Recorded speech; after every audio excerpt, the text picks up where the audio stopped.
अगर आप मुझे मासूमाना सवाल का जवाब देना कि शहबाज शरीफ साहब लंदन से पाकिस्तान आए, उन्होंने यहाँ पाकिस्तान में बैठ के कोरोना के हवाले से ऐसा कौन सा एक काम किया जो लंदन बैठ के वो नहीं कर सकते थे? हालांकि वो लंदन से ये कहकर आया था कि मैं कोरोना की वजह से जा रहा हूँ पाकिस्तान, कौम को ज़रूरत है। देखिए, उन्होंने आते साथ ही पाकिस्तान में पार्टी को मोबिलाइज़ किया और पार्टी को कोरोना के ख़िलाफ़ जद्दोजहद में एक महाज पे हमें बहुत लीडरशिप मिली है। पाकिस्तान के अंदर आपको पता है कि हेल्थ केयर सेक्टर में जो हमारे डॉक्टर्स हैं, नर्सेज़ हैं, इन्हें तकरीबन हुकूमत ने अपनी मदद आप पर छोड़ दिया हुआ है। ज़्यादातर डॉक्टर्स ने ये कहा कि हमने अपने हिफाजती लिबास अपने पैसों से खुद अपनी हिफाजत के लिए ख़रीदा है। मुस्लिम लीग नून ने पूरे मुल्क के अंदर हज़ारों की तादाद में चारों सूबों के अंदर हॉस्पिटल्स में जाकर डॉक्टर्स, पैरामेडिक्स, नर्सेस के लिए अपने रिसोर्सेज मोबिलाइज़ करके प्रोटेक्टिव जो किट्स हैं वो फराहम की।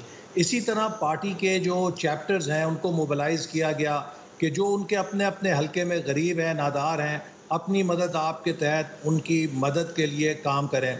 इसी तरह जो हुकूमत के साथ हमारा एक अपोजिशन का किरदार हो सकता है कि हमने हुकूमत को कोरोना से निपटने के लिए क्या उसकी हिकमत अमली होनी चाहिए, क्या मुल्क को मुआशी तबाही से बचाने के लिए इक़दामात किए जाने चाहिए, उस पर माहिरीन से मिल के सिफारिशात तैयार की और वो हुकूमत को दी। तो ये सारे वो इक़दामात हैं जो कोई भी अपोजिशन का फ़र्ज़ है कि वो करे, लेकिन हुकूमत ने अपोजिशन के साथ बैठने से इनकार किया। आपको मालूम है कि प्राइम मिनिस्टर उस मीटिंग से ही उठकर चले गए जहां पर लीडर ऑफ अपोजिशन और दीगर अपोजिशन रहनुमा थे। हुकूमत सिंध के साथ अभी तक जो वफाकी वज़रा हैं वो तोपखाना खोल के खड़े हैं, उनको ऊपर रोज़ फायर करते हैं, बजाय ये कि यकजहती पैदा करें, बजाय ये कि सबको इकट्ठा करें, ये हर किसी से गुथम गुथा हो रहे हैं। तो बदकिस्मती ये अच्छा, है कि हमारे पास वाकई एक मेरा भी अपना ये ख्याल है हसन इकबाल साहब कि ये फेडरल गवर्नमेंट का रोल, मैं हर प्रोग्राम में कह रहा हूँ, इससे ज़्यादा मैच्योर होना चाहिए। Specially prime minister of Pakistan का रोल का एक्ट बहुत ज़्यादा मैच्योर होना चाहिए। तो वो ये वाकई मैं इससे एग्री करता हूँ और पीटीआई के दोस्तों से रोज़ाना इस पर सवाल भी करते हैं। आपसे आपका सवाल करूँगा और वो सवाल ये कि अगर आप लोग भी इस पर सिर्फ सियासत बराए सियासत नहीं कर रहे तो सर कुछ फरमाइए ना सिंध गवर्नमेंट के बारे में भी। तो मसलन ये अगर ये डॉक्टर फुरकान वाला वाक़या अगर सिंध के अलावा पंजाब में हुआ होता तो आप लोग 4 प्रेस कॉन्फ्रेंसेस कर चुके होते और बताते कि आपको कितना अफसोस हुआ है इस वाक़े पे, किस अंदाज से एक डॉक्टर बेचारा सड़कों पे जो है वो रुलता रहा, वेंटिलेटर के लिए नहीं मिला और उसने जान दे दी। ये पीपल्स पार्टी की हुकूमत है सिंध में और यहाँ पर ये हुआ है। इस पर कितने सख्त बयान हैं आप लोगों के? अगर आप सियासत नहीं कर रहे तो इस पर भी फरमाते फिर। नहीं, देखिए ना, बात यह है कि इसकी वहाँ पर सिंध हुकूमत के तर्जुमान ने कहा है कि वो इस वाक़े की तहकीकात कर रहे हैं कि उनके पास वेंटिलेटर्स हैं और क्या वजह है कि वो वेंटिलेटर तक नहीं पहुंच सके। ऐसा ही वाकया पंजाब में हुआ होता और ऐसा ही बयान पंजाब हुकूमत के तर्जुमान का था तो आप इसी तरह खामोश हो जाते कि चलें वो कह रहे हैं तहकीकात कर लेंगे तो कर लें, ठीक है, मसला नहीं। नहीं, वहाँ तो यहाँ पर तो रोज़ यही वाक़यात हो रहे हैं पंजाब के अंदर और हमने इसीलिए देखिए ना, मैं फिर आपसे कहूँगा कि अपोजिशन इस वक्त बहुत संजीदगी का मुजाहरा कर रही है। हम सियासत बराए सियासत नहीं कर रहे चूँकि मुल्क एक वबा का सामना कर रहा है। इस वक्त हमें कौमी यकजहती की ज़रूरत है, हमें महाजराई को कम से कम रखने की ज़रूरत है। तो हमने तो हुकूमत पे जो तनकीद भी की है वो बहुत ही एक मखसूस पैराए में किया है कि जिससे एक बेजा ये तासुर ना जाए कि हम लेग पुलिंग कर रहे हैं, चूँकि ये एक मुसीबत है जिसके अंदर हम सबको अपना अपना किरदार अदा करना है। लेकिन बदकिस्मती सिर्फ यही है कि जैसे आपको मैं मिसाल दूंगा, जब आर्मी पब्लिक स्कूल पे हमला हुआ तो उस वक्त हमारी हुकूमत थी और प्राइम मिनिस्टर नवाज शरीफ ने 24 घंटों में मुल्क की सारी क़यादत, जिसमें वो इमरान खान साहब जो डी चौक पे बैठ के सुबह शाम उन्हें गालियां निकाल रहे थे, उनको भी इज्जत के साथ अपने साथ बिठाया, अस्करी क़यादत को बिठाया और एक नेशनल एक्शन प्लान 2 दिन में बना, जिसने आपने देखा कि दहशतगर्दी के ख़िलाफ़ हमारी जंग का पूरा पैराडाइम चेंज कर दिया। तो ये क्राइसिस एक मौका होता है सबको इकट्ठा करने का, एक लीडरशिप दिखाने का। बदकिस्मती ये है कि इन लोगों के अंदर ये मैन्युफैक्चरिंग डिफेक्ट है। ये सिर्फ कीचड़ उछाल सकते हैं, ये गालियां दे सकते हैं, ये पगड़ियां उछाल सकते हैं।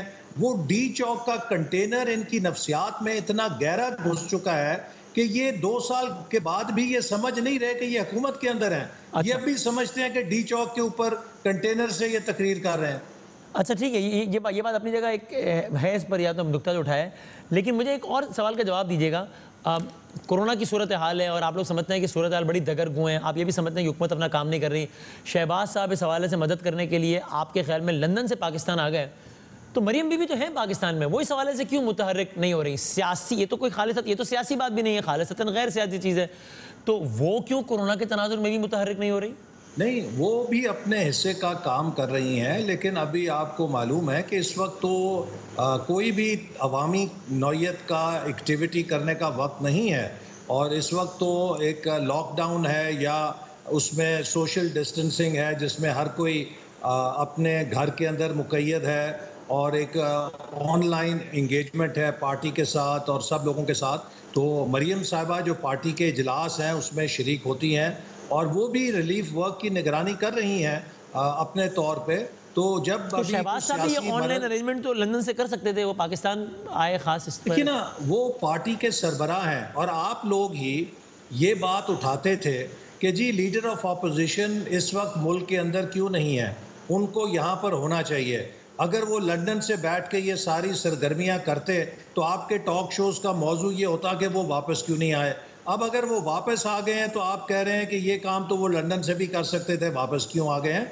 मैं समझता हूँ कि हमें चीज़ों को बिला वजह ट्विस्ट नहीं करना चाहिए, और अप्रिशिएट करना चाहिए कि वो अपने बीमार भाई को छोड़ के पाकिस्तान आए ताकि इस मुसीबत की घड़ी में कौम के साथ हों और पार्टी को मोबिलाइज करें। यकीनन उनके आने से पार्टी में तवानाई पैदा हुई है। ये नुक्ता बिल्कुल ठीक है, और अगर आप मतलब मैं अपनी बात करूँ तो अगर वो ये वाकई अहकामात अगर लंदन से दे रहे होते तो मैं तो तनकीद करता है इस बात पे कि हाँ लंदन से बैठ के यहाँ कर रहे हैं, इसलिए उनका जो लंदन से वापस पाकिस्तान आना है, मैं इस अमर पर तो तनकीद मैं नहीं कर रहा, कम अज़ कम मैं गलत करूँगा। अच्छी बात है। अब मैं सवाल मेरा सिर्फ ये है कि यहाँ आकर मतलब मैं आपसे जानना चाह रहा हूँ वाकई कि यहाँ आकर वो एक्चुअली कर क्या रहे हैं, मतलब जाहिर है यहाँ आए हो तो अच्छा किया, अब आकर कुछ और अच्छा भी करें ना, नहीं कुछ काम मुतारिक जो नजर मैंने आपको बताया कि उनकी मौजूदगी ने पार्टी को एनर्जाइज किया है। उन्होंने पार्टी के जो रिलीफ वर्क है उसको सुपरवाइज कर रहे हैं, डेली बेसिस पे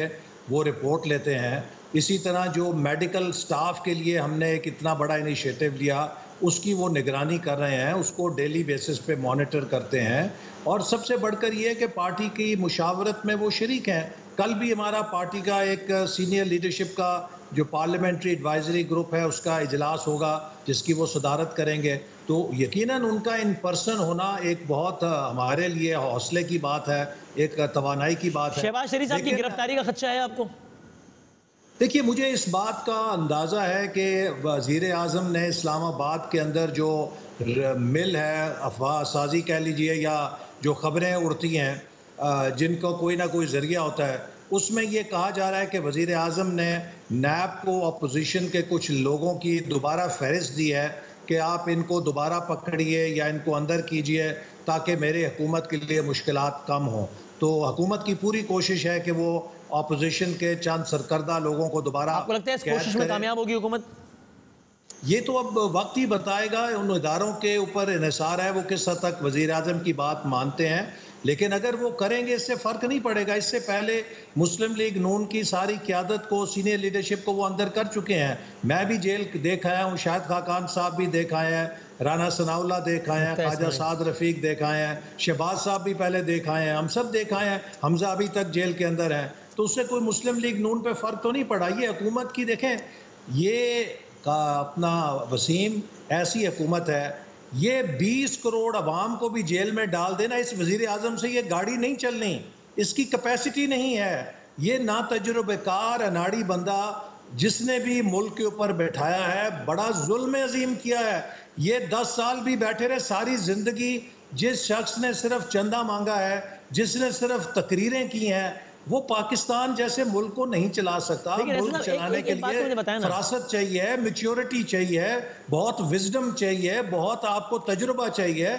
ये तो बिल्कुल अनाड़ी के नाड़ी हैं जो लोग सारे आगे बैठ गए, रोज अप्रेंटिसशिप करते हैं, जैसे एक बच्चा खिलौने से खेलता है, उसको तोड़ता है, इंजॉय करता है। ये भी हुकूमत की कीमत के ऊपर, 22 करोड़ अवाम की कीमत के ऊपर लर्निंग कर रहे हैं, ऑन जॉब ट्रेनिंग हो रही है। मैं इस पे, ये तो आपने अभी जो बात की है, मैं इस पे एक अलग सवाल करूंगा, लेकिन उससे पहले मुझे ये बताइए, एक सांस में आप कह रहे हैं कि प्राइम मिनिस्टर ऑफ पाकिस्तान ने नैब को हमारी तलात के मुताबिक फिर टास्क दिया है कि इन लोगों को पकड़ो, दूसरी तरफ आप लोग ये बात भी जानते हैं और मानते भी हैं कि जो नैब के कवानीन है जिनके तहत ये गिरफ्तारियां बहुत आसान हो जाती हैं, नाजायज़ गिरफ्तारियां, यही हुकूमत उन नैब कवानीन में तरमीम